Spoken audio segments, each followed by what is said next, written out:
Nadigudem PSCS chairman పై నెగ్గిన అవిశ్వాసం. సూర్యాపేట జిల్లా నడిగూడెం మండల కేంద్రంలోని ప్రాథమిక వ్యవసాయ పరపతి సంఘం సభ్యులు చైర్మన్ పుట్ట రమేష్ పై పెట్టినటువంటి అవిశ్వాస తీర్మానం గురువారం రోజు నెగ్గింది.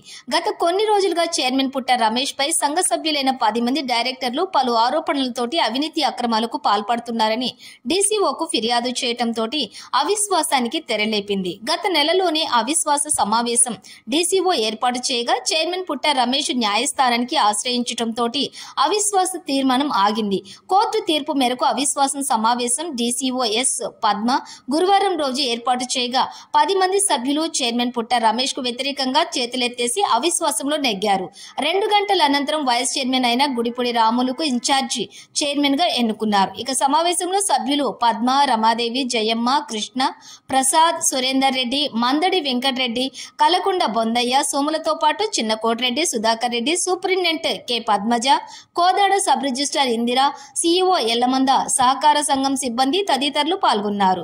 పిఎస్సిఎస్ కార్యాలయం వద్ద జరుగుతున్నటువంటి అవిశ్వాస తీర్మానం సమావేశంలో ఎలాంటి అవాంఛనీయ సంఘటనలు జరగకుండా ఎస్ఐపి అజయ్ కుమార్ తమ సిబ్బందితో బందోబస్తు నిర్వహించారు.